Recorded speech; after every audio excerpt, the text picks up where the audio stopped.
لا إله إلا الله والله أكبر الله أكبر ولله الحمد الله أكبر الله أكبر لا إله إلا الله والله أكبر الله أكبر ولله الحمد الله أكبر الله أكبر لا إله إلا الله والله أكبر الله أكبر ولله الحمد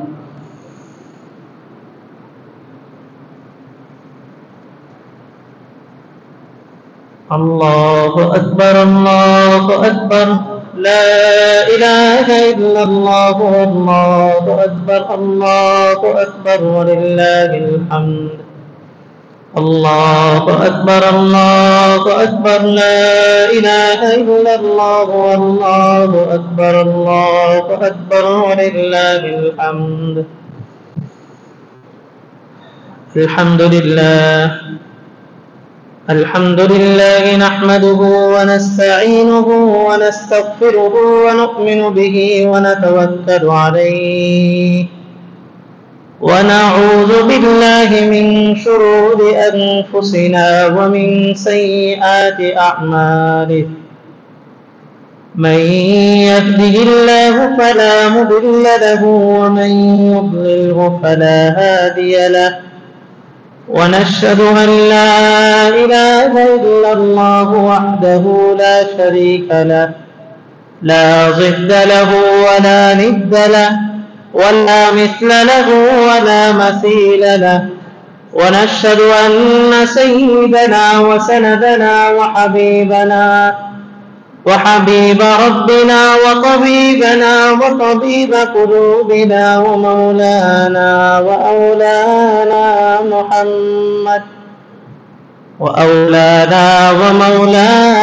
محمدا عبده ورسوله أرسله بالحق بشيرا ونذيرا وداعيا إلى الله بإذنه وسراجا منيرا أما بعد فقد قال الله تبارك وتعالى في كلامه المجيد وفرقانه الحميد بعد أعوذ بالله من الشيطان الرجيم بسم الله الرحمن الرحيم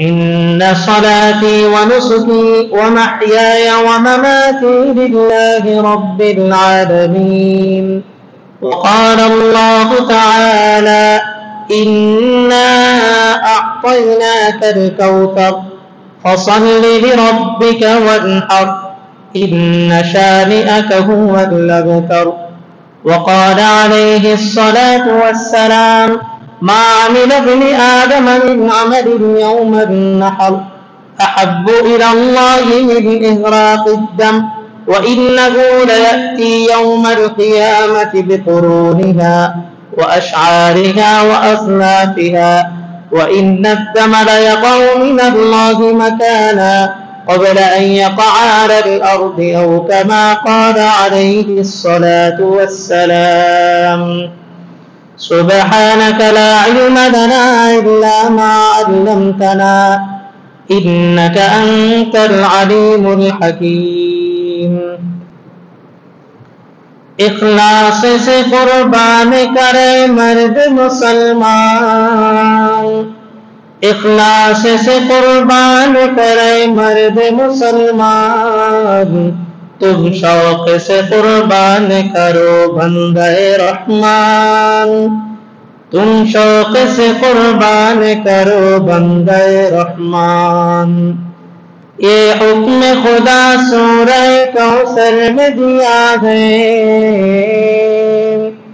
ये हुक्म खुदा सूरह कौसर में दिया है ये सुन्नत इब्राहीम की ये कुदरत रहमान ये सुन्नत इब्राहीम की ये कुदरत रहमान সবাই একবার দুরূদ শরীফ পড়ি আল্লাহুম্মা সাল্লি আলা মুহাম্মাদিন ওয়া আলা আলি মুহাম্মাদ كما صليت على إبراهيم وعلى آل إبراهيم إنك حميد مجيد اللهم بارك على محمد وعلى آل محمد كما باركت على إبراهيم وعلى آل إبراهيم إنك حميد مجيد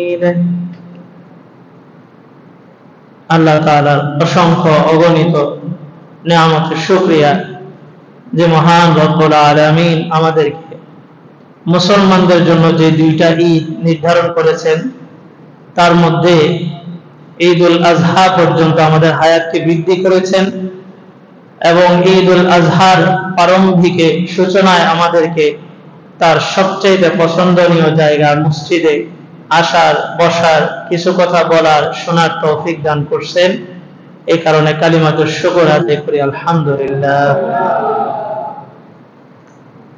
আল্লাহ তাআলা মানব জাতিকে সৃষ্টি করছেন কেন সৃষ্টি করছেন আল্লাহ নিজেই বলেন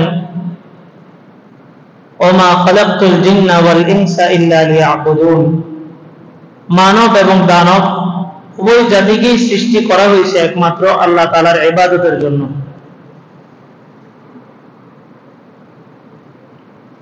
আর এদেরকে সৃষ্টি করছেন দুইটা জিনিস দিয়েছেন মওত এবং হায়াত আল্লাহ সূরাতুল মুলুকের মধ্যে বলেন আল্লাযী খালাকাল মাউতা ওয়াল হায়াতা লিয়াবলুয়াকুম আইয়ুকুম আহসানু আমালা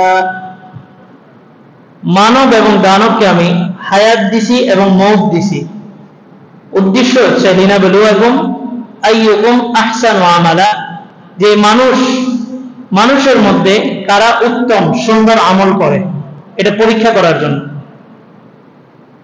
এখন পরীক্ষার হলে যদি কেউ গাইড নিয়ে ঢোকে কিতাব নিয়ে ঢুকছে যে কিতাবের পরীক্ষা এটার পরীক্ষা হবে না আল্লাহ বলেন যে আমি তোমাদের গাইড দিয়ে দিছি সংবিধানও দিয়ে দিছি কোরআন তবে তোমাদের পরীক্ষা হবে শয়তানের মাধ্যমে তোমাদের পরীক্ষার জন্য শয়তানকে সৃষ্টি করা হয়েছে ইতিহাসটা কি শয়তানের পরিচয় কি তাকে কেন পৃথিবীতে পাঠানো হয়েছে এবং সে কেন সবচেয়ে মানব জাতির বড় শত্রু শয়তানের অনেকগুলো নাম আজাজিল একটা নাম আছে নাজিল একটা নাম আছে কোন কোন কিতাবে আছে হারিস এর পরবর্তীতে নাম হয়েছে ইবলিস সে মূলত জান্নাতের দারোগা ছিল জান্নাতের প্রহরী ছিল ইবলিস এবং উলামায়ে কেরামদের মধ্যে দুইটা দল এক দল বলেন যে ইবলিস ফেরেশতাদের অন্তর্ভুক্ত আরেক দল বলেন যে না ইবলিস হচ্ছে জিন্নাতের অন্তর্ভুক্ত যারা বলেন ইবলিস ফেরেশতার অন্তর্ভুক্ত ওনারা দলিল হিসাবে প্রমাণ হিসাবে পেশ করেন কোরআনের আয়াত ফাসাজাদু ইল্লা ইবলিস সমস্ত ফেরেশতারা আদমকে সিজদা করছে একমাত্র ইবলিস ছাড়া তার মানে বুঝা গেল ইবলিস কাদের অন্তর্ভুক্ত ফেরেশতাদের অন্তর্ভুক্ত আর যিনারা বলেন সে জিন্নাতের অন্তর্ভুক্ত তারাও একটা আয়াত দ্বারা দলিল পেশ করেন কানা মিনাল জিন্নি ফাফাসাকা আন আমরি রাব্বিক ইবলিসের ব্যাপারে আল্লাহ বলেন যে সে জিনদের অন্তর্ভুক্ত এখন দুইটা দল দুইটা মতের সমাধান কি সমাধান হইল ইবলিস আসলে জিনদের অন্তর্ভুক্ত কিন্তু ইবাদত করতে করতে আদি জিন হওয়ার কারণে সে ফেরেশতাদের অন্তর্ভুক্ত হয়ে গেছে আমাদের যেমন আদি পিতা আদম আলাইহিস সালাম আগে জান্নাতে ছিলেন ফেরেশতাদের মহলে ছিলেন এরকম জিন্নাতের মধ্য থেকে আদি জিন ছিল ইবলিস এতই পুরাতন ছিল যে তার সাথে উঠা বসা হইতো সরাসরি ফেরেশতাদের একটা সময় আল্লাহ তাআলা জমিনের মধ্যে জিন জাতিকে পাঠাইছেন পাঠানোর পরে জিন জাতি আইসা 24টা ঘন্টা আল্লাহ নাফরমানি শুরু করলো ফিতনা ফাসাদ হত্যা মারামারি রক্তপাত সবকিছু করা শুরু করলো আল্লাহ তাআলা এই জান্নাতের দারোগা ইবলিসকে ফেরেশতাদের একটা টিপ দিয়ে দুনিয়াতে পাঠাইছে যাও জিনদের সাথে যুদ্ধ করে আসো তো ইবলিস আসমানের ফেরেশতাদেরকে নিয়ে আসছে আর সবচেয়ে পাওয়ারফুল মাখলুকের মধ্যে পাওয়ারফুল হচ্ছে ফেরেশতা তো ফেরেশতাদের একটা টিম নিয়ে ইবলিস পৃথিবীতে আসছে, আয়েশা জিনদের সাথে লম্বা সময় যুদ্ধ করার পরে জিনদেরকে, সমস্ত জিনগুলোকে তাড়ায় একটা সমুদ্রের মধ্যে একত্রিত করছে। পৃথিবী শূন্য, সমস্ত জিন এক জায়গায় আবদ্ধ। তো স্বাভাবিক ইবলিসের মধ্যে একটু অহংকার চলে আসছে যে আমার নেতৃত্বে পৃথিবী নামক একটা গ্রহ, যে গ্রহের মধ্যে আমি যুদ্ধ করে আমি বিজয় লাভ করছি। ইবলিসের মনের মধ্যে যে একটা অহংকার চলে আসছে, এটা কেউ না জানলেও কে জানতেন? আল্লাহ।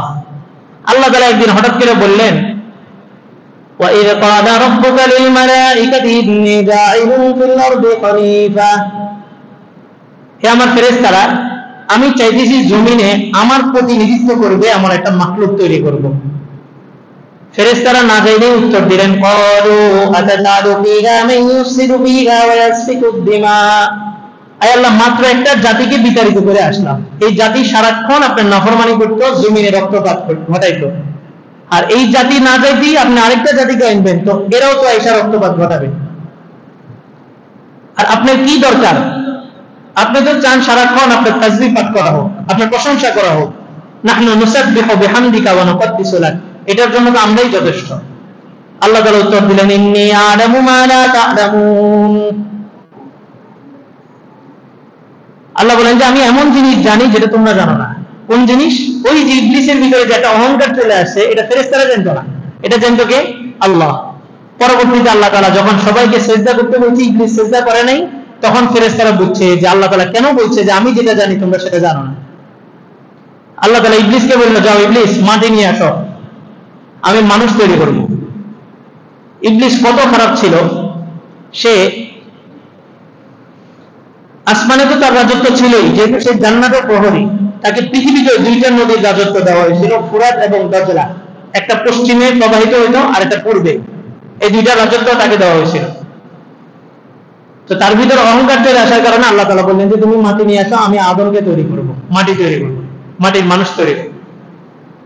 সে যেখান থেকে মাটি, ইটেল মাটি বলে আর কি, ইটেল মাটি আনার জন্য বলছেন, মিন সালসালিন মিন হানাইন মাসনুন, ওই মাটিটারে সে মুখে ঢুকাইছে, ঢুকায় পিছনের রাস্তা দিয়ে বের করছে, আবার পিছনের রাস্তা দিয়ে ঢুকাইছে, মুখ দিয়ে বের করছে। মানে তার দাম্ভিকতা কতটা চূড়ান্ত পর্যায়ে গেছে, সে বুঝতে পারছে যে আল্লাহ তাআলা এখন তার উপরে কর্তৃত্ব দিয়ে একটা মাখলুকের সৃষ্টি করবে, এই কারণে সে এটাকে এত তুচ্ছ-তাচ্ছিল্য করছে।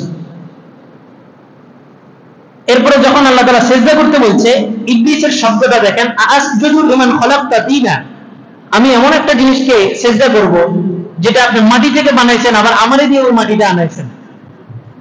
আল্লাহ তাআলা ওই জমাট মাটি যেটা, এটা ইবলিসের সামনে 40 দিন রাখছেন, ইবলিসের সামনে, যেটা নিয়ে ইবলিস এত তুচ্ছ-তাচ্ছিল্য করছে, ওটা ইবলিসের সামনে 40 দিন রাখছেন। এরপর আল্লাহ তাআলা প্রতি 40-এ একটা একটা করে ধাপ পরিবর্তন করছেন, এবং সেম প্রসেসিং আমাদের মায়ের গর্ভের মধ্যে আমরা এইভাবে হই, প্রতি 40-এ একটা পরিবর্তন আসতে থাকে। ইবলিস বলতেছে, আসজুদু লিমান খালাকতা তিনা, আমি এমন একটা জিনিসকে সিজদা করব যে জিনিসটাকে আপনি মাটি থেকে সৃষ্টি করছেন, আর এমন মাটি যেটা আমি নিজে নিয়ে আসছি। তো আল্লাহ তাআলা তাকে বিতাড়িত ঘোষণা করলেন, জান্নাত থেকে দূরে সরাইয়া দিলেন। তখন সে আল্লাহর কাছে বলল, ক্বালা আনজিরনি ইলা ইয়াউমি ইউবাসুন, হে আল্লাহ, আপনি আমাকে কিয়ামত পর্যন্ত হায়াত বাড়ায় দেন। আল্লাহ বললেন যে ইন্নাকা মিনাল মুনজারিন, যাও, তোমাকে আমি হায়াত বাড়ায় দিলাম। তখন সে আল্লাহকে চ্যালেঞ্জ করলো, ক্বালা ফাবিমা আগওয়াইতানি লাআকুদান্না লাহুম সিরাতাকাল মুস্তাকিম, যে আমি যেই জাতির জন্য আমি বিতাড়িত হয়েছি, যেই জাতির জন্য আমি অভিশপ্ত হয়েছি, এই জাতিকে আমি ধোঁকা দেওয়ার জন্য অবশ্যই ফাঁদ পেতে রাখবো সিরাতাল মুস্তাকিম, প্রত্যেকটা সঠিক রাস্তার গোড়ায়। এর মানে বোঝা গেল ইবলিস বাজারে থাকে না, ইবলিস দাড়ি টুপি নাই যাদের, এদের পিছনে থাকে না। ইবলিস থাকে কোথায়? যেটা নামাজি। ইবলিস বসবে কোথায়? মসজিদের গেটে, অন্যখানে না। অন্যখানে তো ইবলিস যারা যায় এরাই ইবলিস হয়ে থাকে। বাজারে যারা 24 ঘন্টা আড্ডা দেয়, এদের পিছনে তো শয়তানের আর শ্রম দেওয়ার কোনো প্রয়োজন নেই। শয়তান বসবে কোথায়? মসজিদের গেটে। চলবে কার পিছনে? নামাজের পিছনে। তাকে বিভিন্ন ধরনের প্ররোচনা দিতে থাকবে। এরপরে সে আরো চ্যালেঞ্জ দিয়ে দিল, সুম্মা লাআতিয়ান্নাকুম মিন বাইনি আইদিহিম ওয়া মিন খালফিহিম ওয়া আন আইমানিহিম ওয়া আন শামাইলিহিম ওয়া লা তাজিদু আকতারাহুম শাকিরিন। আমি তাদের ডানে বামে উপরে নিচে সামনে পিছে সব দিক থেকে তাদেরকে আমি প্ররোচনা দিতে থাকবো, প্রতারণা করতে থাকবো। আপনি তাদের অধিকাংশ লোককে শুকরগুজার হিসাবে পাবেন না। এই প্রেক্ষাপট আনার উদ্দেশ্য হলো, এই ইবলিস এত অহংকারী, সে পৃথিবীতে আসার পর, পৃথিবীতে তাকে পাঠানোর পরে 3 বার সে কান্না করছে। এত শক্ত দিল যে মানব জাতিকে নিয়ে তুচ্ছ-তাচ্ছিল্য করছে, এই ইবলিসও পৃথিবীতে 3 বার কান্না করছে। একবার যখন ইসমাইল আলাইহিস সালামকে শোয়ায় ফেলাইছে ইব্রাহিম আলাইহিস সালাম, দ্বিতীয়বার যখন মুহাম্মদুর রাসূলুল্লাহ সাল্লাল্লাহু আলাইহি ওয়াসাল্লামের জন্ম লাভ করছেন, তৃতীয়বার যখন সূরাতুল ফাতিহা নাযিল হয়েছে, এই 3 সময় ইবলিস কান্না করছে। আলোচনার মূল উদ্দেশ্য হচ্ছে যে পৃথিবী সৃষ্টির পর থেকে পৃথিবী ধ্বংসের আগ পর্যন্ত এত বড় পরীক্ষা আল্লাহ তাআলা কোনো নবীর দেন নাই, যে পরীক্ষাটা আল্লাহ তাআলা ইব্রাহিম আলাইহিস সালামের নিয়েছে। পরীক্ষা কতটা তীব্র ছিল যে 80 বছর পর্যন্ত কোনো সন্তান হইতেছিল না। 80 বছর ছুঁই তখন একদিন জিবরাইল আলাইহিস সালাম ফেরেশতাদের একটা টিম নিয়ে ইব্রাহিম আলাইহিস সালাম বাড়িতে হাজির। ইব্রাহিম আলাইহিস সালাম অনেক মেহমানদারি ছিলেন। ইব্রাহিম শব্দের অর্থ হচ্ছে মেহমানদারি, যিনি মেহমানদারি করেন। ইব্রাহিম আলাইহিস সালাম এদেরকে দেখা ছাগল ছানা একটা পুরা ভুনা করে এদের সামনে দিছে।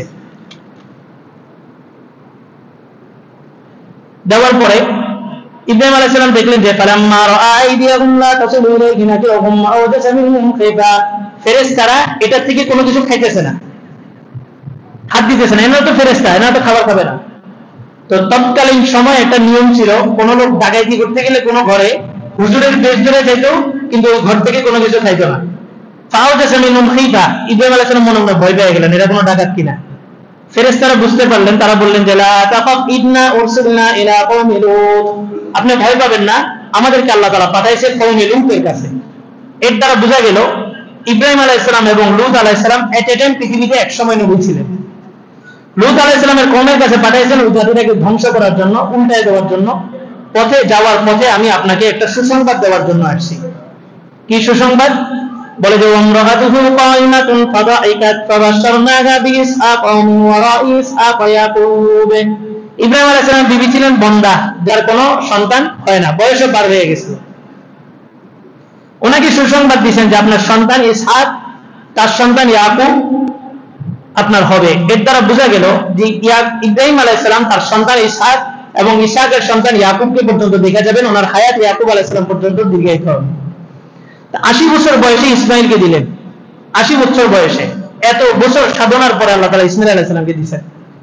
এই ইসমাইল আলাইহিস সালামের ব্যাপারে আল্লাহ তাআলা স্বপ্ন দেখাইলেন যে তুমি তোমার পছন্দনীয় বস্তুটাকে জবাই করো। প্রথম দিন স্বপ্ন দেখলেন 100টা উট জবাই করলেন, পরের দিন 1000 উট, তৃতীয় দিন উনি বুঝে ফেলাইলেন যে একই স্বপ্ন যেহেতু বারবার দেখানো হইতেছে, আমার পছন্দনীয় বস্তু আমার ইসমাইল ছাড়া আর কিছু না। উনি চলে গেলেন, ইসমাইল আলাইহিস সালামকে রেডি করলেন, বললেন যে চলো তোমাকে আল্লাহ তাআলা ওহী নাযিল করছে, তোমাকে যেন জবাই করি। সন্তানও ছিল তেমন, সন্তান বললেন ফাসবাহ বিমা তুমারু সাতাজিদুনি ইনশাআল্লাহু মিনাস সাবিরিন, হে আমার পিতা, আপনাকে যা আদেশ করা হয়েছে আপনি সেটা বাস্তবায়ন করেন, আমাকে নিয়ে টেনশন করবেন না, আমাকে অবশ্যই আপনি সবরকারীদের অন্তর্ভুক্ত হবেন। তো শয়তানকে বানানো হয়েছে অদৃশ্য, জিন জাতির অন্তর্ভুক্ত। আর জিন বলা হয় যেটা অদৃশ্য। ফালাম্মা জান্না আলাইহিল লাইল, রাত্র যখন অন্ধকার হয়ে গেল, জিন জাতিকে দেখা যায় না, এজন্য জিনকে জিন বলা হয়। তো শয়তান অদৃশ্য, কিন্তু এই শয়তানও প্রকাশ্যে চলে আসছে যে এত বড় একটা পরীক্ষা ইব্রাহিম আলাইহিস সালামের উপর দিয়ে যাচ্ছে, এই পরীক্ষায় যদি ইব্রাহিম পাস করে যায় তাহলে আমি ব্যর্থ। তো কি করলো শয়তান? 3টা জায়গায় প্রকাশ্যে নিজের আকৃতি ধরে চলে আসছে। আইসা ইসমাইলকে বললো, ইসমাইল কোথায় যেতেছো? তোমার আব্বা তো তোমাকে জবাই করার জন্য নিচ্ছে। তো ইসমাইল আলাইহিস সালামকে তো ইব্রাহিম আলাইহিস সালাম বলেই দিয়েছেন তোমাকে আমি জবাই করব। তো ইসমাইল আলাইহিস সালাম ইব্রাহিম আলাইহিস সালামকে বললেন যে বাবা, আমাকে শয়তান বলতেছে যে আমাকে জবাই করার জন্য নিচ্ছে। তো 3 জায়গায় 3 বার প্ররোচনা দিয়েছেন। আর ইব্রাহিম আলাইহিস সালাম ইসমাইল আলাইহিস সালামকে বলছেন 7টা করে পাথর নিক্ষেপ করো, 3 7 21টা পাথর। এখনো পর্যন্ত হাজী সাহেব হজ করতে গেলে এই 3 জায়গায় 7টা, 3 7 21টা পাথর নিক্ষেপ করতে নিয়ে গেছেন। কি এক করুণ হৃদয় বিদারক এক দৃশ্য যে 80 বছর বয়সে একটা সন্তান, আর যখন 12-14 বছর ফুটফুটে মাত্র এখন বয়স উঠতেছে, যৌবনের বয়স উঠতেছে, তখন মায়া মহব্বত আরো বেশি থাকে, কথা মাত্র ফুটতেছে, এমন ছেলেকে আল্লাহ তাআলা বলছেন জবাই করার জন্য। আর ছেলেকেও সারা হাজরা আলাইহিস সালাম এমন ভাবে লালন পালন করছেন যে এই ছেলে বাবাকে বলতেছে, বাবা আপনি আমার হাত পা গুলা বেঁধে নেন, আপনার কষ্ট হইতে পারে। হাত পা গুলা বাঁধার পরে বললো যে বাবা আপনি আমার চোখ বেঁধে নেন, আমার দিকে তাকাইলে হয়তো আপনার কষ্ট লাগতে পারে। চোখ বাঁধার পরে বললো যে বাবা আমাকে উপর করে নেন, আমার চেহারার দিকে তাকাইলে হয়তো আপনার কষ্ট লাগতে পারে। উপর করার পরে ফালাম্মা আসলামা ওয়াতাল্লাহু লিল জাবিন, দুজন একত্রিত হয়ে গেল। ওয়াতাল্লাহু লিল জাবিন, ইসমাঈলকে উপর করে শোয়ানো হলো। ইসমাঈল আবার চিৎকার দিয়ে বলল, বাবা আপনার চোখও বেঁধে নেন, আপনি আমাকে দেখলে হয়তো আপনার কষ্ট লাগতে পারে। ইব্রাহিম আলাইহিস সালামের চোখ বেঁধে দিয়েছেন। পুরা কুল কায়নাত তখন এক জায়গায় এক দৃশ্যে আটকানো। কি করতে চাইতেছে আল্লাহ তাআলার কি হিকমত। ছয় দিয়ে যখন জবাই ছুরি চালাইছেন, ছুরি চালানোর পরে জবাই হইতেছে না। ইব্রাহিম আলাইহিস সালাম 3 বার চেষ্টা করছেন, তৃতীয়বার এক পাথরে ছুরি আঘাত করছে, সাথে সাথে পাথর দ্বিগুণ হয়ে গেছে। তো উনি চিন্তা করলেন যে আল্লাহ তাআলা যেহেতু আদেশ করছে এটা আমার বাস্তবায়ন করতেই হবে। উনি ছুরির উপরে হাত দিয়া গলার উপরে ছুরি রেখে ছুরির উপরে ভর দিয়ে বসে গেছেন। দুইটা রওয়ায়াত আসছে। এক রওয়ায়াতের মধ্যে আসছে যে আল্লাহ তাআলা জিবরাইল আলাইহিস সালামকে পাঠিয়েছেন, যাও জান্নাত থেকে দুম্বা এনে ইসমাঈলকে সরায় দাও, দুম্বাকে শোয়ায় দাও। কারণ আজকে যদি ইসমাঈল জবাই হয়ে যায় তো পৃথিবীতে কিয়ামত পর্যন্ত সমস্ত শিল্পপতি যাদের উপরে কুরবানি ফরজ, প্রত্যেকের উপরেই তার সন্তানকে কুরবানি করা আবশ্যক হয়ে যাবে। জিবরাইল আলাইহিস সালাম গেলেন, দুম্বা নিয়ে আসলেন। ইব্রাহিম আলাইহিস সালাম বিসমিল্লাহ আল্লাহু আকবার বলে বসে গেলেন ছুরির উপরে। আর ফেরেশতারা এই দৃশ্য দেখা মনের কষ্ট থেকে লা ইলাহা ইল্লাল্লাহ পাঠ করে ফেলাইছেন। আর যখন ফেরেশতারা লা ইলাহা ইল্লাল্লাহ পাঠ করছে, আল্লাহ তাআলা বলছেন আল্লাহু আকবার আল্লাহু আকবার। আর জিবরাইল এনে যখন দুম্বাটাকে শোয়ায় দিছে, দুম্বা যখন জবাই হয়ে গেছে, জিবরাইল আলাইহিস সালাম বলছেন ওয়ালিল্লাহিল হামদ। আরেক রওয়ায়াতের মধ্যে আসছে যে জিবরাইল আলাইহিস সালাম যখন দুম্বাটা আনতে গেছেন তো ইব্রাহিম আলাইহিস সালাম বিসমিল্লাহ আল্লাহু আকবার বলে বসে গেছেন। আর জিবরাইল আস্তে আস্তে দেখতেছেন যে ছুরি চলতেছে, তখন জিবরাইল আশ্চর্য হয়ে বলছেন আল্লাহু আকবার আল্লাহু আকবার। এত জোরে বলছেন যে জিবরাইল আলাইহিস সালামের আওয়াজটা ইসমাঈল আলাইহিস সালামের কানেও গেছে, ইব্রাহিম আলাইহিস সালামের কানেও গেছে। আর ইসমাঈল আলাইহিস সালাম যখন নিশ্চিত হয়ে গেছেন জবাই হয়ে যেতেছে আমার মউত, তখন উনি বলে উঠছেন লা ইলাহা ইল্লাল্লাহ, যে আমার মউত এখন মৃত্যুর সময় কালিমা নসিব যেন হয়। তো উনি কালিমা পড়ে বলেছেন লা ইলাহা ইল্লাল্লাহ। আর ফেরেশতারা এই দৃশ্য জিবরাইল আলাইহিস সালামের আল্লাহু আকবার আর ইসমাঈল আলাইহিস সালামের লা ইলাহা ইল্লাল্লাহ দুটোটা আওয়াজ যখন ইব্রাহিম আলাইহিস সালামের কানে পড়ছে, তখন উনিও নিজেই আল্লাহু আকবার বলে বলেছেন। এরপর চোখ খুলে যখন দেখছেন যে ইসমাঈল সরে গেছে, দুম্বা জবাই হয়ে গেছে, পরে ইব্রাহিম আলাইহিস সালাম নিজেই আল্লাহ তাআলার শুকরিয়া আদায় করে বলছেন ওয়ালিল্লাহিল হামদ। এটা হচ্ছে তাকবীরে তাশরিক। এখান থেকে আমাদের কোরবানির বিধানগুলো আসছে। কোরবানির মূলত হচ্ছে কোরবানিটা হচ্ছে অন্তরের দিক থেকে, পশুকে জবাই করাটা আসল কোরবানি না। ইব্রাহিম আলাইহিস সালামের কোরবানির পুরো প্রসেসিংটা আপনি দেখবেন মনের দিক থেকে। ওনাকে আগুনে ফালানো হয়েছে, আগুনে ফালানোর আগ পর্যন্ত ওনার ইমানি পাওয়ার কি ছিল যে ফালাই দাও, আল্লাহ তাআলাই সাহায্য করবে। আগুনে ফালাইছে, আল্লাহ তাআলা বলেন যে লা ইয়ানালাল্লাহু লুহুমুহা ওয়ালা দিমাউহা ওয়ালাকিন ইয়ানালুহু তাকওয়া মিনকুম।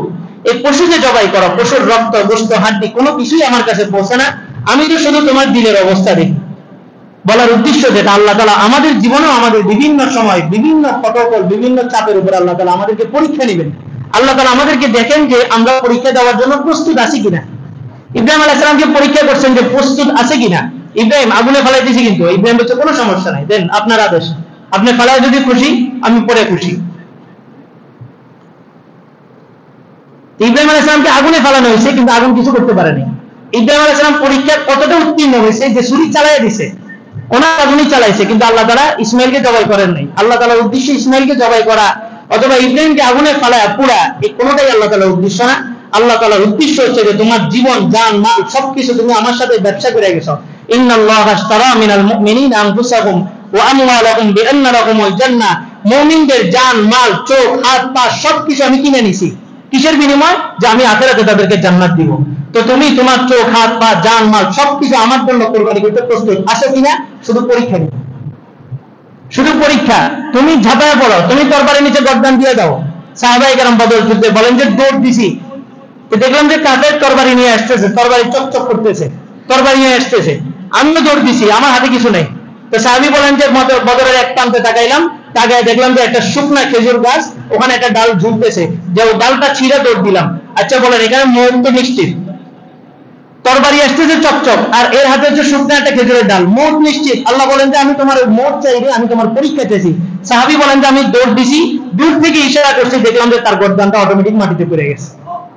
খমসিনা আলফাসানাতিন মিম্মা তাউদ্দুন, সেদিন 5000 ফেরেশতাকে আল্লাহ তাআলা জমিনে পাঠাইছেন। এই 5000 ফেরেশতা সাহাবায়ে কেরাম, অধিকাংশ সাহাবী রিওয়ায়াত যে শুধু ইশারা করছি, গর্দান অটোমেটিক মাটিতে পড়ে গেছে। তা আল্লাহ তাআলা বলেন যে পরীক্ষা নিব, তোমাকে কোনো কষ্ট দিয়ে না, তুমি শুধু মনের দিক থেকে একটু তৈরি থাকো যে আল্লাহ তাআলা আমার পরীক্ষা নিবে। এই থেকে আমাদের কোরবানি আসে। এই কারণে ফুকাহায়ে কেরাম অনেকে বলছেন যে কোরবানি একদিন আগে কি না পশু জবাই করলে পশুর প্রতি আন্তরিকতা আসে না। এই কারণে অনেকে বলছেন এক কোরবানির পরেই আরেক কোরবানির জন্য পশু কিনা। আপনারা দেখছেন হাটে অনেক বিক্রেতারা আইসা কান্নাকাটি শুরু করে দেয় গরুকে যখন বিক্রি করে। এটা হচ্ছে আসল কোরবানি, মনের কোরবানি। একটা বছর এই পশুটাকে পালেন, একটা বছর এই পশুর জন্য শ্রম দেন, একটা বছর এই পশুর সাথে কাটান, এরপরে যায় যখন জবাই করতে যাবেন তখন মনে একটা কষ্ট। এইটা হচ্ছে আসল কোরবানি। আর আল্লাহ এটাই বলছেন, লা ইয়ানালাল্লাহু লুহুমুহা, তুমি বড় বিশাল এক গরু দিছো, ওটা রক্ত আমার কাছে আসবে না, গোশত আসবে না, হাড্ডিও আসবে না, আমি শুধু তোমার মনের অবস্থাটা দেখবো যে তোমার মনে কতটুকু ব্যথা। এটা হচ্ছে আসল কোরবানি, যেটা ইব্রাহিম আলাইহিস সালাম আর ইসমাঈল আলাইহিস সালামের মধ্যে হয়েছে। দুজনের ভিতরে কিন্তু শারীরিক কোনো কোরবানি হয়নি, মনের দিক থেকে আধ্যাত্মিক একটা কোরবানি। যে ইসমাঈল 80 বছরের এক সন্তান লালন পালন করে 12-14 বছর বয়সে ফুটফুটে এক যুবককে আমি শোয়াই দিছি, এটা হচ্ছে আসল মনের দিক থেকে কোরবানি। এই কারণে ফুকাহায়ে কেরাম বলছেন যে এক কোরবানির পরে আরেক কোরবানির জন্য পশু কিনে নেওয়া, যাতে ওটার প্রতি একটা আন্তরিকতা, হৃদ্যতা তৈরি হয়।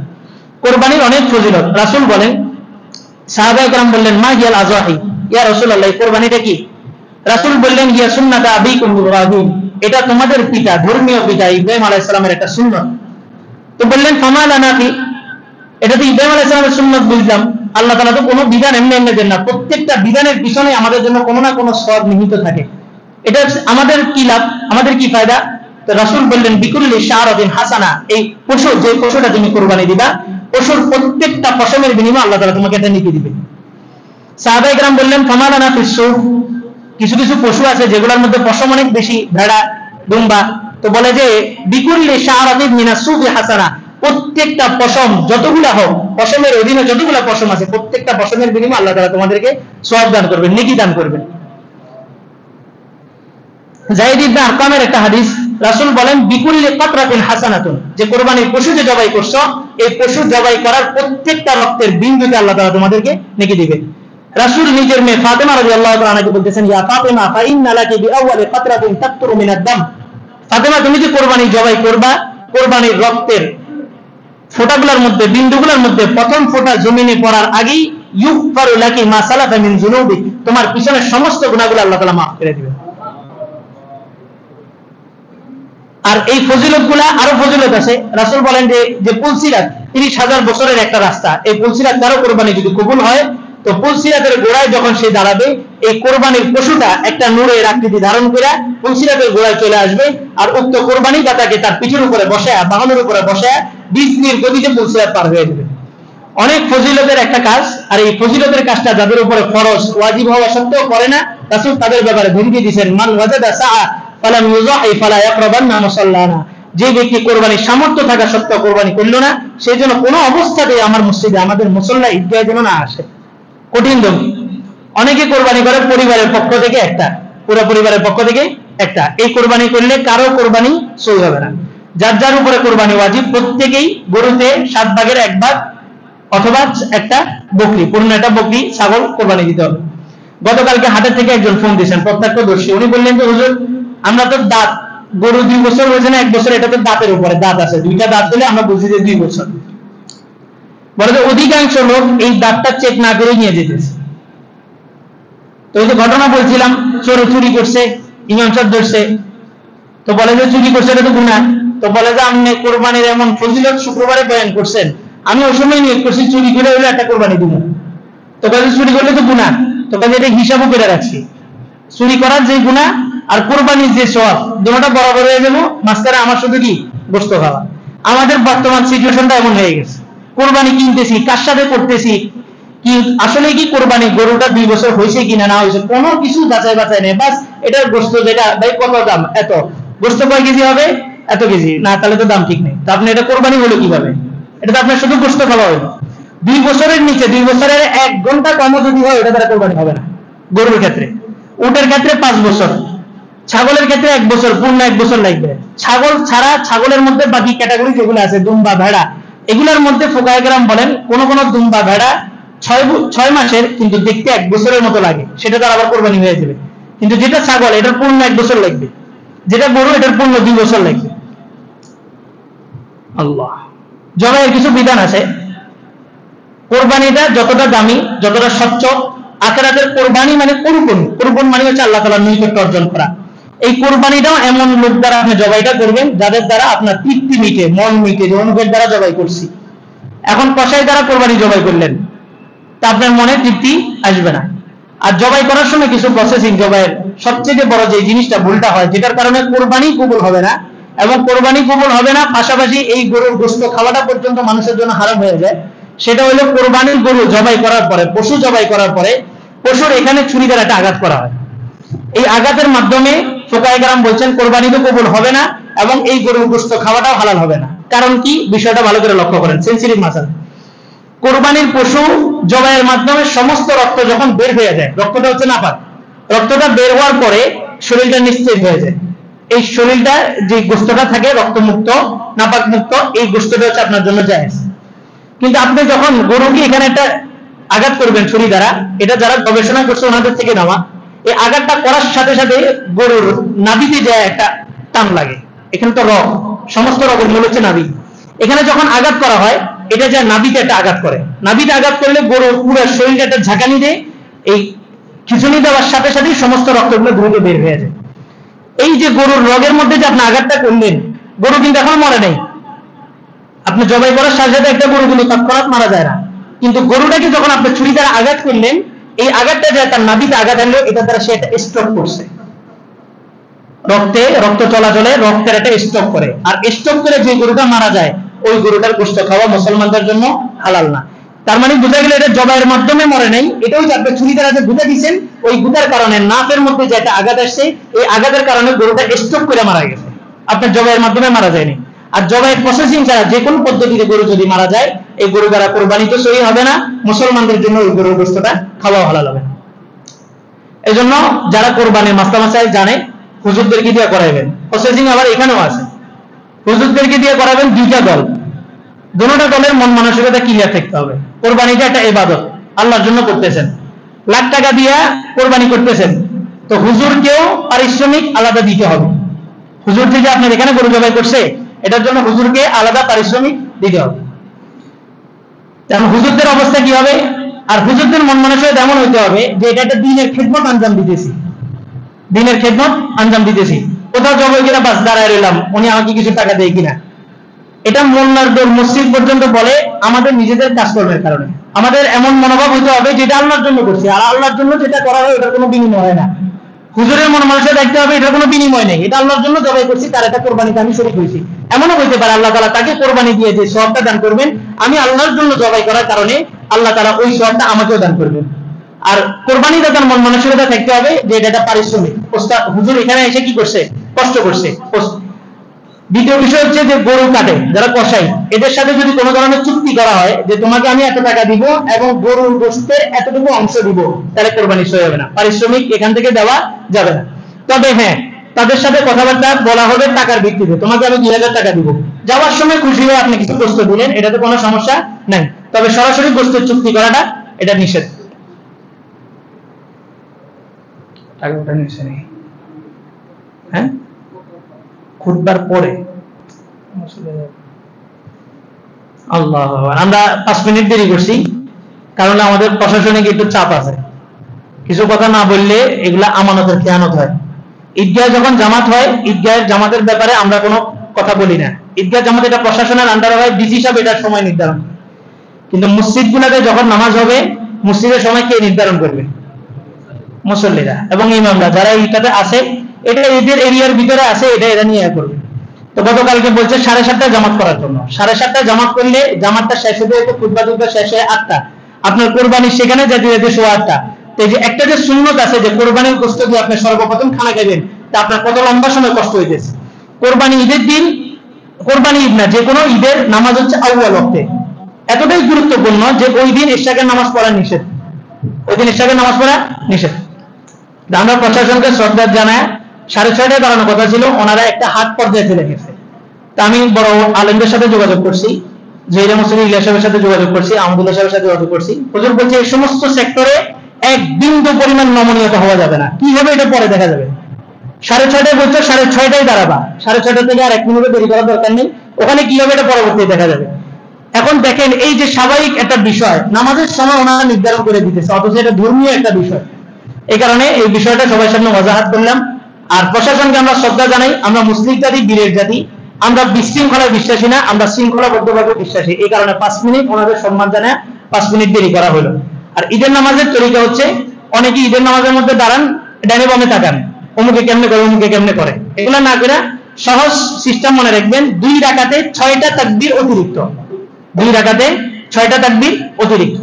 প্রথম রাকাতে 2 বার হাত ছাড়বেন, 2 বার, আর দ্বিতীয় রাকাতে 3 বার হাত ছাড়বেন। বাস এই উসুলটা মনে রাখবেন, তাহলে নামাজের নিচের দিকে তাকায় দেখবেন, ডানে বামে তাকানোর প্রয়োজন হবে না।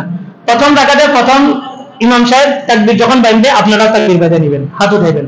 তাকবীর বাঁধার পরে সানা পড়বেন, নামাজের সানা যেটা ওটা।